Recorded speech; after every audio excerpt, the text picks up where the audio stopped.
¿Qué tal, señores? Ya estamos de regreso y en esta ocasión vamos a dar un brinco al pasado visitando un catálogo que teníamos nosotros en la tienda cuando teníamos nuestro negocio abierto en venta en miniaturas y juegos de cartas, juegos de rol. Y precisamente en este año 2005-2006, hace 15 años, teníamos este catálogo en tienda para que los clientes pudieran encargarnos piezas que necesitaran en particular, miniaturas, sets, todo estaba incluido en este catálogo. Vamos a darle una revisada como una especie de paseo por el pasado en el que, pues sí, les compartiré algunas anécdotas y cosas interesantes de cómo se compraba antes con Games Workshop y qué productos tenían en aquella época, cosas que ahorita ya no existen en estos días y cosas que siguen vigentes todavía, claro, a precios mucho más altos. Por cierto, la guía de precios venía por separado. Como podemos ver, seguía siendo Citadel y uno de los que estaban involucrados era New Line Cinema por los derechos que tenían sobre El Señor de los Anillos. Estos catálogos estuvieron en producción y se enviaban y se podían comprar, de hecho, a, creo que fue hasta el 2009, o sea, estamos hablando de que 2 años más hubo catálogos de este tipo. Vamos a darle un vistazo.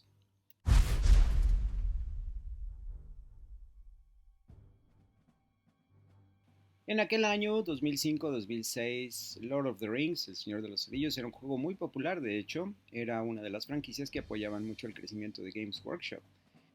Aunque las películas ya se habían estrenado, ya habían estado en cines, seguíamos viendo las versiones extendidas y había reestrenos en algunas salas. Y eso hacía que la gente buscara todavía los sets que vendían del Señor de los Anillos. Como podemos ver en la tabla de contenido, gran parte del libro está concentrada en los ejércitos de Warhammer 40.000. En aquella época, obviamente muy limitados. Marinos del Caos, Dark Eldar, Guardia Imperial, la Inquisición, Necrons, Orcs, Space Marines, Tau y Tyrannies. Muchos de los ejércitos actuales todavía no figuraban y los que sí tenían otros nombres. Warhammer Fantasy, por su parte, tenía ejércitos clásicos todavía con las reglas del mundo viejo. Los ejércitos que en aquella época figuraban estaban estrenando kits en plástico, porque muchos de ellos el año anterior todavía tenían piezas de metal. Por ejemplo, los Tomb Kings eran un ejército que en esos años recibió una actualización, una mejora. Los enanos, de hecho, todavía no recibían la suya. Muchos de sus nuevos kits llegaron un par de años después. Lord of the Rings, muy condensado, y todo lo demás que podemos encontrar, sus productos, sus pinturas, eran muy diferentes a lo que vemos ahora, eran otras fórmulas, y la mayoría de las personas tratábamos de evitar pintar con pinturas Citadel. Vamos a iniciar un poco con la introducción del libro, cómo trabajaba Games Workshop en este catálogo y su contacto con los clientes.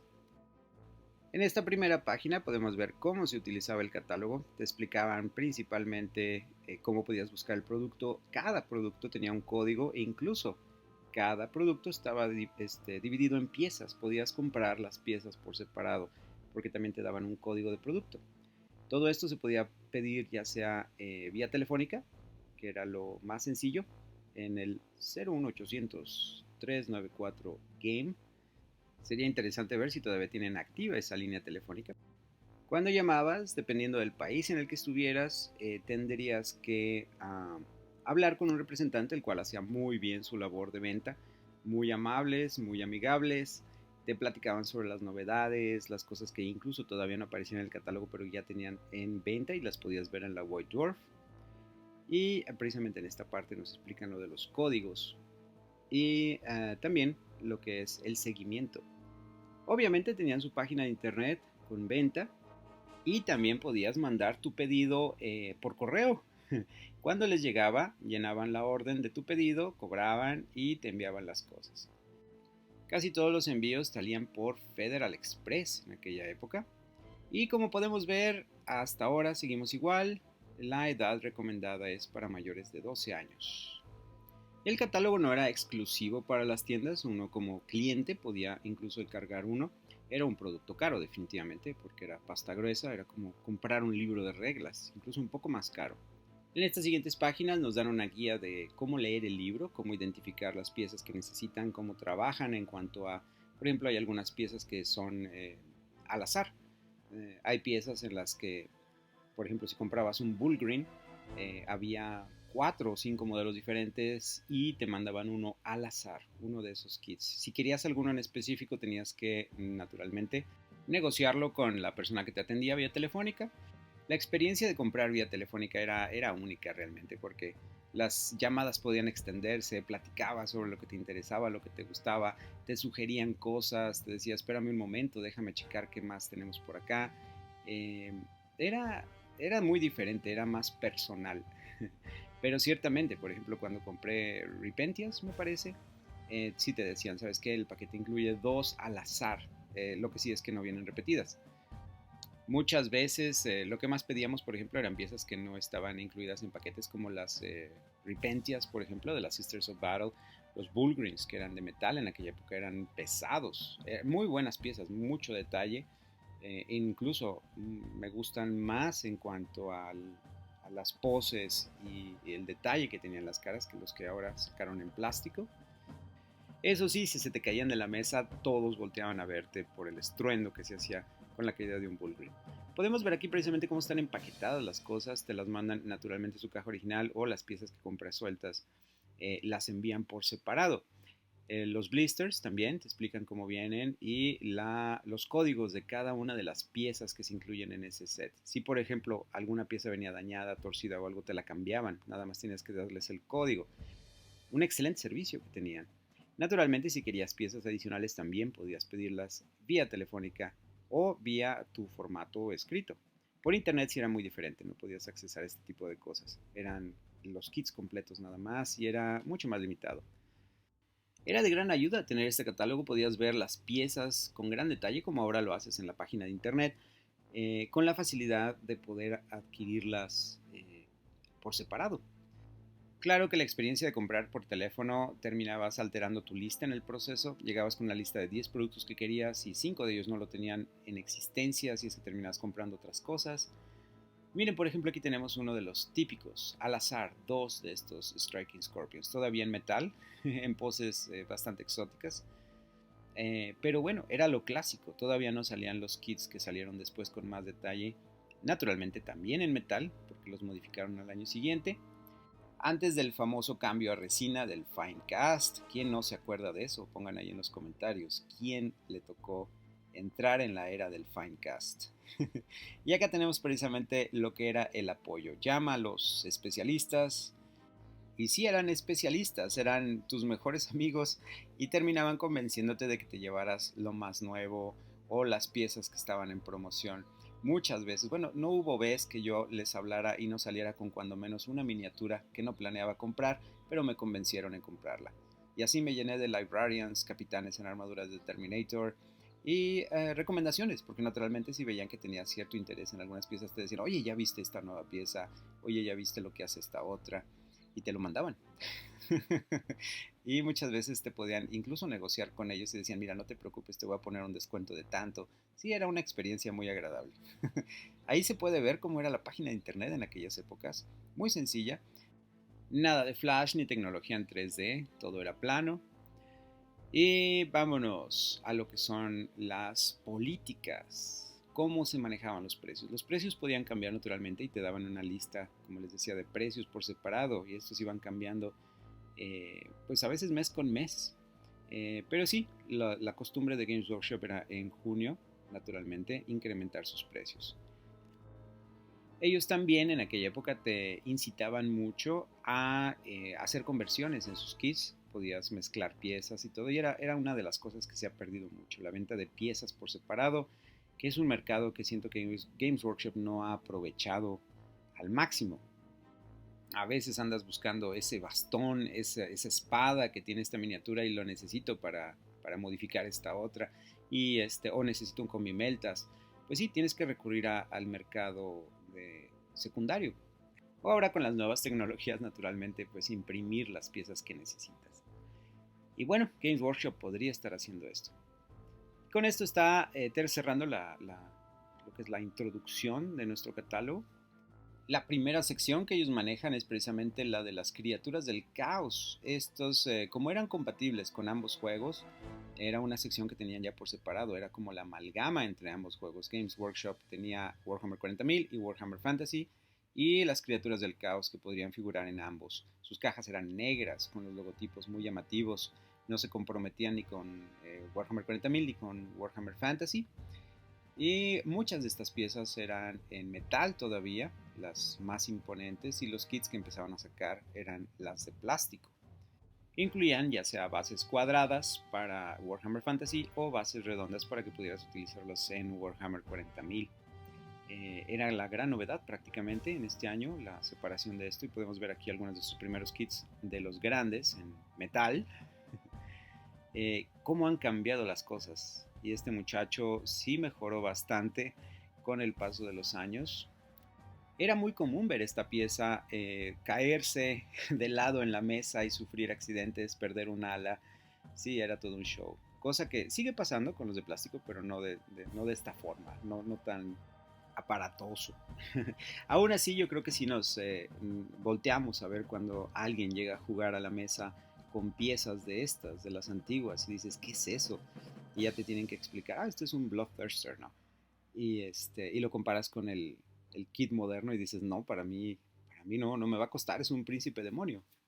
Y acá tenemos al Great Unclean One. Este muchacho también sufrió algunos cambios poco después, todavía en metal, era también imponente, y podemos ver un poco burdo en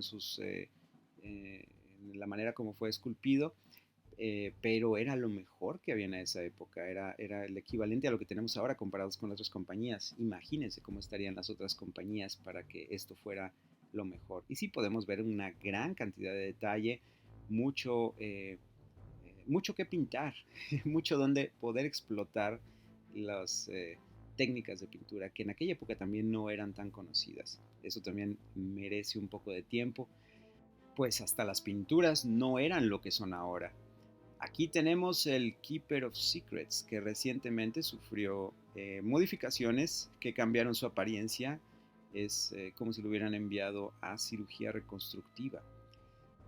Nuevamente notamos que las piezas se venden por separado por si te interesa una pierna, un brazo, la cabeza, o quieres hacer modificaciones, porque hay varias formas de armarlos y podías cambiar de cabezas que eran incluso a veces exclusivas a este catálogo, es decir, vía telefónica.